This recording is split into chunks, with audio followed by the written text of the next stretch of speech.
with willows growing on it. And just beyond it, on the far side, we see a boat with 4 figures of boys or young men in it, one mostly hidden behind the trunk of the willow. One of them, wearing a blue coat, leans over to cut a lotus blossom in the water to put into a pot in the boat. They are gathering lotus. A younger boy in white kneels on the prow of the boat with an oar over his knees. These, we can guess, are the younger sons of the family. The pointed roof of a building appears at the bottom, the main part below the margin of the scroll. Above, the roof of a gallery appears and develops below into an open porch, in which a man sits holding a fishing pole, fishing in the pond. He is an older man, probably the oldest son, who has given this place a prominence. We see 2 tau of books behind him, along with a brush holder and brushes, indications that he's a scholar, perhaps a degree candidate. Closer to us are 2 women, perhaps his wife and concubine, or his wife and a servant.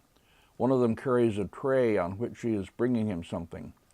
Mounted in the lower panels of the building, outside and inside, we see the figured marble panels called Dali Shur, indications of wealth and elegance.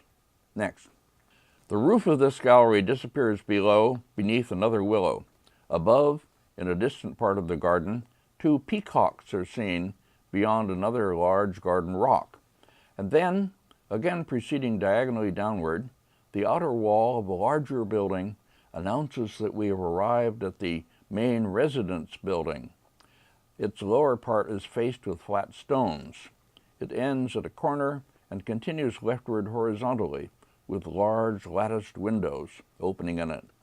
In front, banana palms with large green leaves, another garden rock, this one penetrated with holes like a true taihusher, and another pair of large birds, white, which I can't identify, some kind of pheasants perhaps. The domesticated birds are always shown in pairs, indicating harmony. The front of the building, behind, angles outward toward us. Another large window is seen, and another servant carrying something to drink, approaching the climactic scene of the scroll. Next, please. Where the woman of the house, the main focus of this latter part of the scroll, is shown sitting in the main entryway. She dominates all around her as much as her husband dominated the garden at the beginning, not so much by size as by placement and by facing outward.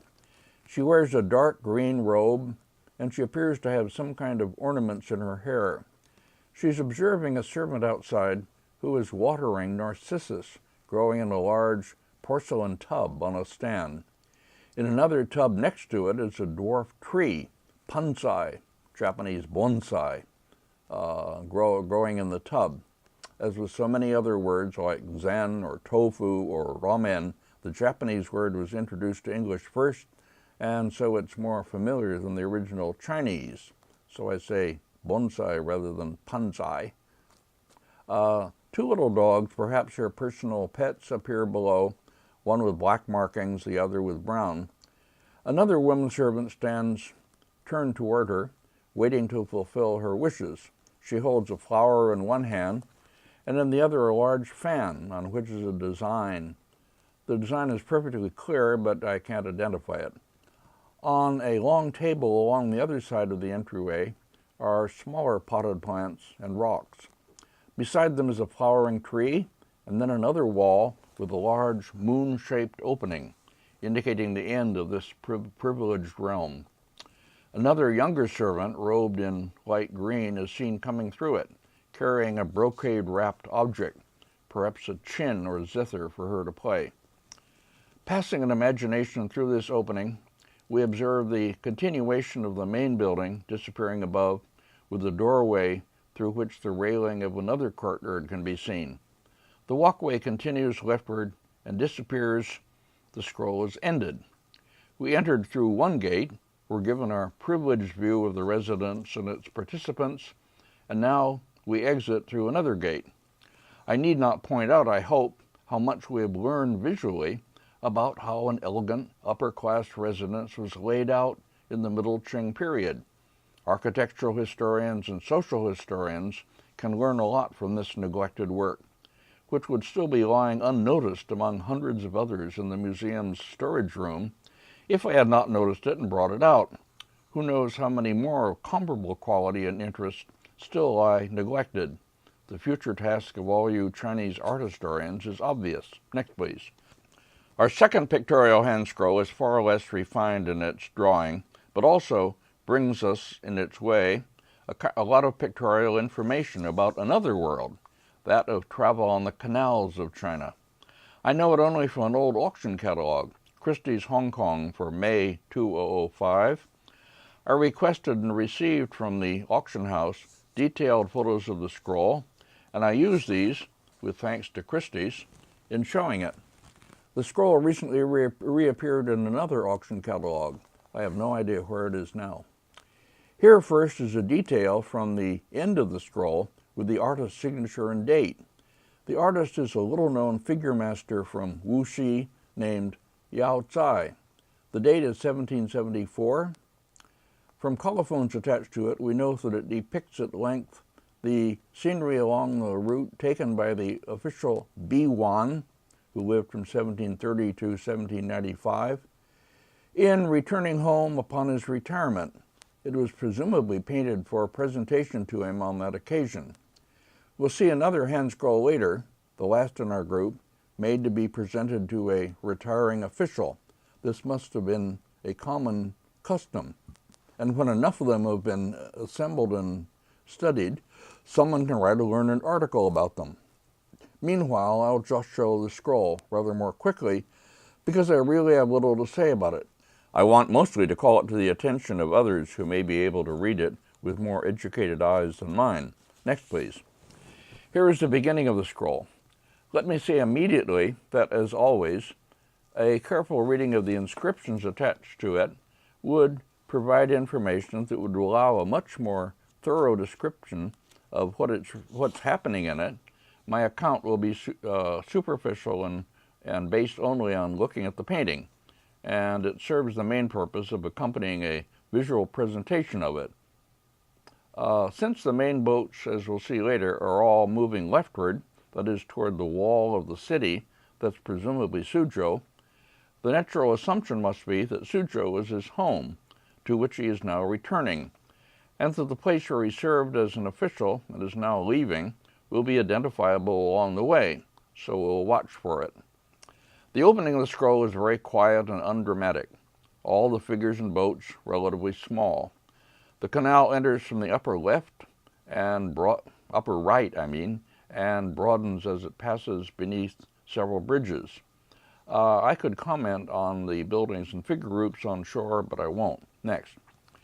Further along, notice the Western-style converging line perspective drawing of the large building in upper left, and the use of shading and other foreign-derived devices throughout the scroll. By this time, 1775, all these illusionistic tricks had spread from the Manchu Court Academy, where they were practiced enthusiastically, for artists outside to use them freely if they chose to. I have a long article that's just appearing in the retirement volume for Wenfeng, Bridges to Heaven, in which I discuss this and related matters. As we roll leftward, more red-hatted men appear, all turning toward the left, and we can anticipate encountering something important further on. Next. Rolling on, we continue to see groups of red-hatted men, all looking leftward, leading us toward the climax. But also we see in the detail a smaller boat with a man and woman and their son or servant sculling it. The boat is loaded with things presumably for sale, fruit and melons, Buddha's hand fruits, flowers and vases, pots of wine. Such genre details must have been intended to remind the recipient, Bi Wan, of things he had seen on his many trips by canal between his home and his official posts. Artists who painted such scrolls had, we must assume, pictorial repertories ready to use for painting many scrolls of this kind. They didn't work by one-time observation and depiction. Next, please. Now we arrive at the pivotal scene for which the foregoing has prepared us. Two larger figures, obviously high officials, seated on the edge of the canal. Smaller figures all turned toward them. This one with the mustache looks very much like the central figure we'll see later in a boat, who is B1. And it may be that he is represented twice in the scroll, once at the departure place waiting for his boat, and again in the boat. In the upper left, another man, flanked with two boys, comes out from the entryway of a house, which has a watchtower outside it. Next. As we roll on, more genre figures appear on the further shore, which is now giving way as our focus of attention, as boats appear in the foreground, with many more red-hatted men in them.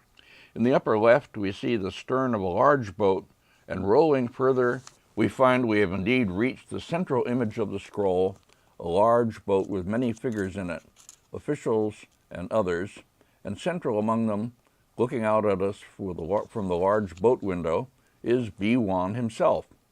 No question of his identity this time. Beside him is his little boy.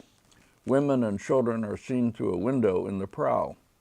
Another large boat with another important figure in it, probably the same who sat beside B1 on the shore, appears below and to the left. They are presumably proceeding together back to Suzhou. The large figure in it may be another official or perhaps his principal son. All these matters could probably be cleared up by a careful reading of the accompanying inscriptions. Next, please. Further on and closer to the near shore is another boat in which we see two more important figures who are not officials but probably are family members who lived with B1 during his official service and now accompany him back to Suzhou. Further along on the nearer shore, as we approach the wall of Suzhou, women and children are waiting, and some kind of cargo boat is just offshore.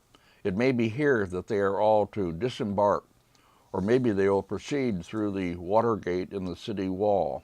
Next. And here is the end of the scroll, where the Suzhou city wall dramatically closes off the space, with only the passage below the water gate through which boats can pass to enter or exit the city. The artist's inscription that we saw in a detail earlier is in the far lower left. The storied building in upper left was probably another familiar sight, but I can't tell you what it is. The journey by canal is ended. The B family are back in their home, and we leave this painting. Next. Now we will look briefly at the album. This too has as its principal figure an official of some rank. In this case, he appears to be a lower ranking official, serving in his home district, but also traveling on various pursuits. The 14 leaves of the album all show him as the main figure, usually larger than the others, and always seen full face. One leaf of this album is reproduced as figure 416, 4.16 in my vernacular painting book. No writing accompanies the album, and there are no seals on it to identify either the artist or the subject. We can only see it then as an example of a type, of which several other examples are cited in my accompanying text, one of them by Lung Mei. I take this album to be around the same time as Lung Mei's period of activity, in date that is, in the early to mid-18th century. It's owned by a dealer in New York. In this first leaf, and my numbering is purely arbitrary, no numbers are on the paintings. In this first leaf, he sits with his wife and children on a kong platform just inside his house, looking out at a pond where a pair of cranes has come to convey an auspicious message. One of his sons holds a long pole and seems to be indicating something in the water, which a younger son on the steps leans down to scoop up. Two older sons stand behind, and a maid brings tea next. I'll show them quickly because I haven't much to say about them. Here he sits in his rather disorderly garden watching two small servant boys working. Another beside him, probably one of his sons, holds a vase with a flower. Next. This is the leaf that I reproduced in my book.